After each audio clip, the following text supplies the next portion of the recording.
নমস্কাৰ ষ্টাৰ অসমলৈ স্বাগতম জনাইছো।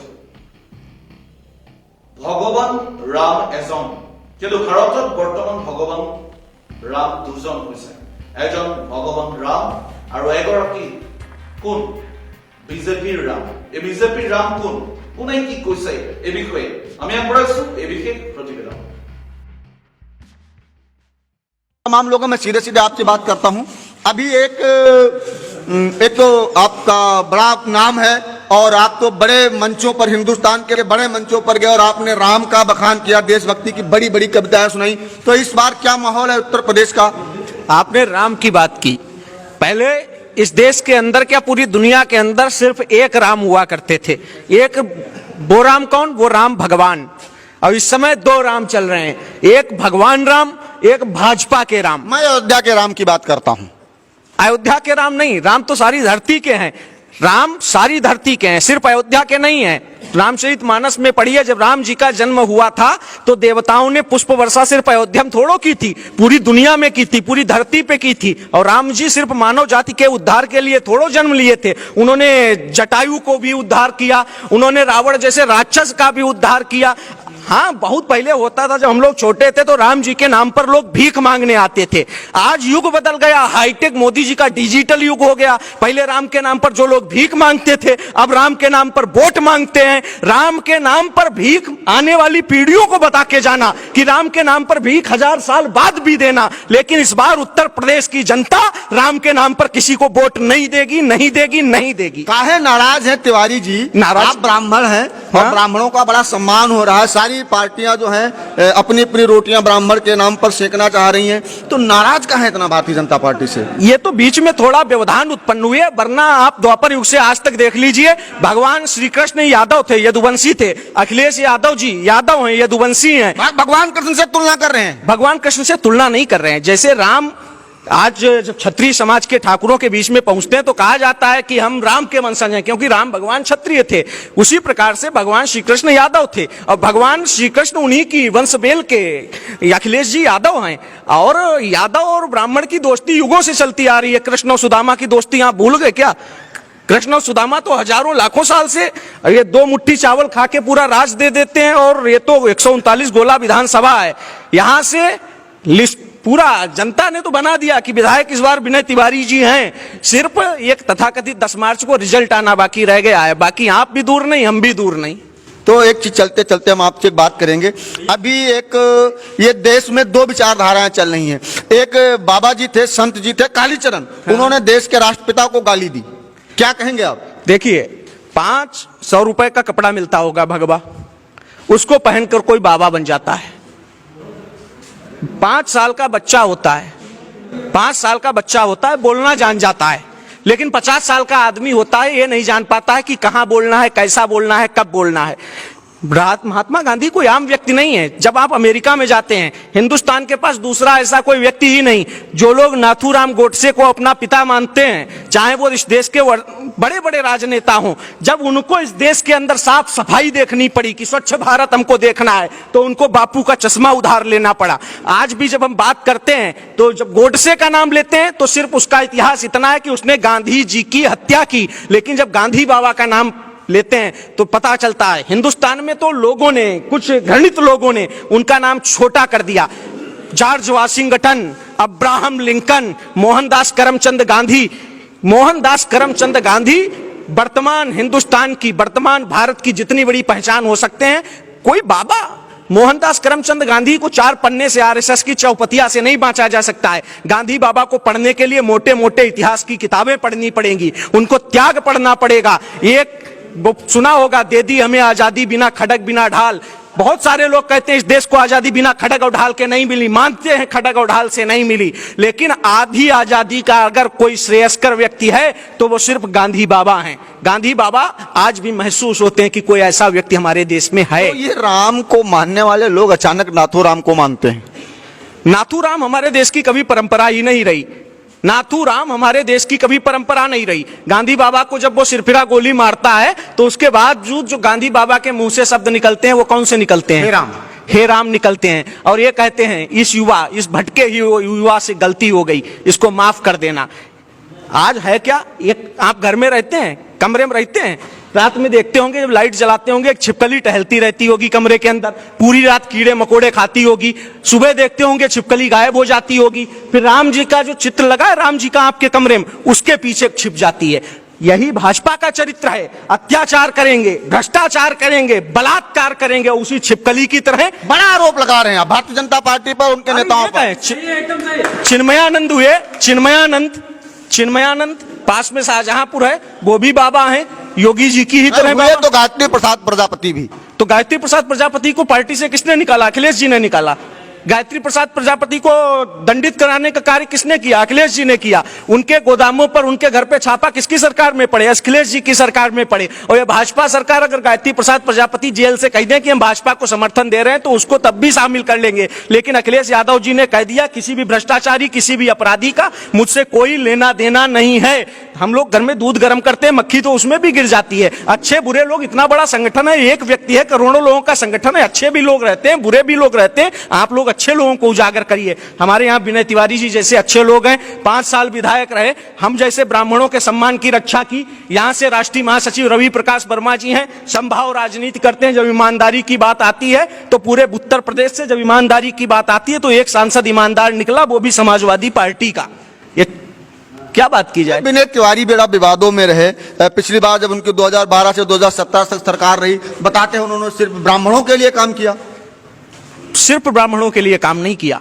होता क्या है, ब्राह्मण पंडितवाद बढ़कर बोला। बता रहा हूं ना, ब्राह्मणों की एक प्रवृत्ति होती है, अगर हमसे कोई प्रेम से बोल दे तो हम यहां से सदर चौराहे तक गाते जाएंगे कि आज दीपक भैया हमसे बड़े प्रेम से बोले।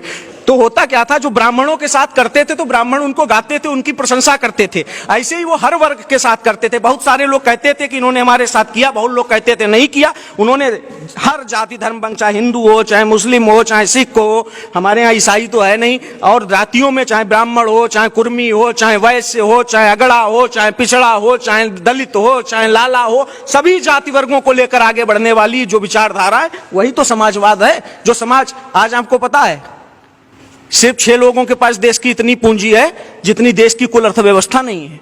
ये किसने किया? जब अंग्रेजों ने रेल चलाई तो उस पे भारतीय रेल लिखा, आज इस देश के अंदर अडानी रेल लिखा जाएगा। मोदी जी की जान को खतरा है, पता चला आपको? पंजाब गए थे, खाली कुर्सियां देखकर भाग खड़े हुए। बताया जा रहा है देश के प्रधानमंत्री की जान को खतरा है। अरे इस देश के अंदर अगर प्रधानमंत्री की जान को खतरा होता, प्रधानमंत्री की जान को खतरा होता तो क्या आपको नहीं पता चलता?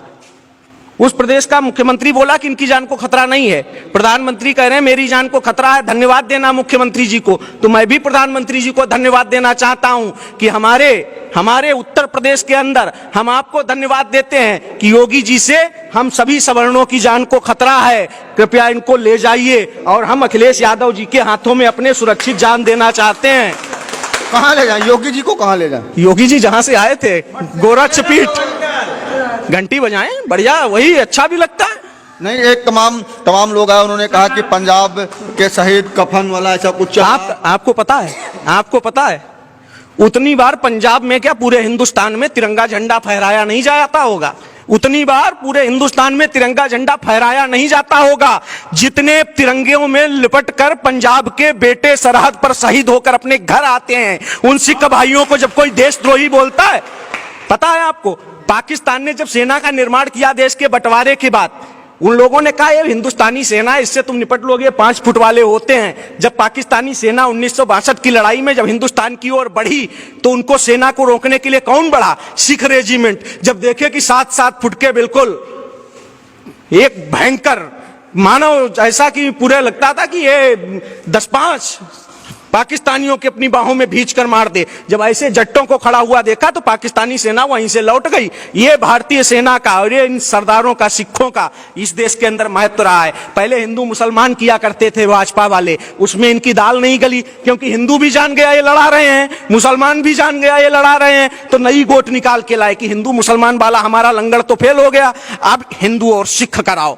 लेकिन अब हम लोग समझदार हैं, पढ़ी लिखी युवा पीढ़ी है, इतने सारे युवा खड़े हैं, ये सब बेरोजगार घूम रहे हैं। 2012 से लेकर 2017 में जितनी नौकरियां, पुलिस की भर्ती हो, लेखपाल की भर्ती हो, और जो कुछ नहीं कर पाता था, जिसको नौकरी नहीं मिल पाती थी, तो बहुत सारी ऐसी योजनाएं, ये जहां आप खड़े हैं ये गोला विधानसभा लगती है, मैं कह सकता हूं ऐसे हजारों युवाओं की मदद की गई जिनके पास टैलेंट था लेकिन किन्हीं कारणों नौकरी नहीं पा सके। तो हमारे विनय तिवारी जी जो यहाँ के विधायक थे और होंगे, उन्होंने ऐसे हजारों युवाओं की तन से, मन से, धन से मदद की। कुंभी चीनी मिल, गुलरिया चीनी मिल, इनमें जाने कितनों युवाओं को जो सरकारी नहीं कर सकते थे उनको प्राइवेट सेवाओं में दिलाया। आती हैं कंगना रनौत, उन्होंने कहा कि देश को आजादी 2014 में मिली। पहले लोग, जब पुराना समय था त्रेता और द्वापर, तब माता सती अनुसुईया से प्रेरित हुआ करते थे, माता सीता से प्रेरित हुआ करते थे, दुर्गा जी से प्रेरित हुआ करते थे। ये मोदी जी का डिजिटल युग है,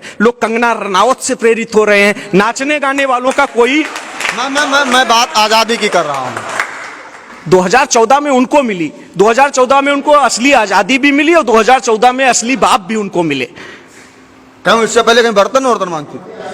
आप पत्रकार हैं, आप मीडिया के व्यक्ति हैं, हम जितना जानते हैं उतना ही तो बता सकते हैं। कंगना रनौत तो इससे पहले भी फ्री रहती थी और उनको तब भी उनको अभिव्यक्ति थी, लेकिन अचानक उन्होंने कहा कि देश को आजादी 2014 में मिली। इसके पीछे क्या कारण हो सकता है? हमारे बुजुर्ग कहते थे कि सबसे उत्तम जो कलाएं हैं उनमें सबसे उत्तम है गाना, फिर नंबर 2 पर है बजाना, नंबर 3 पर है नाचना।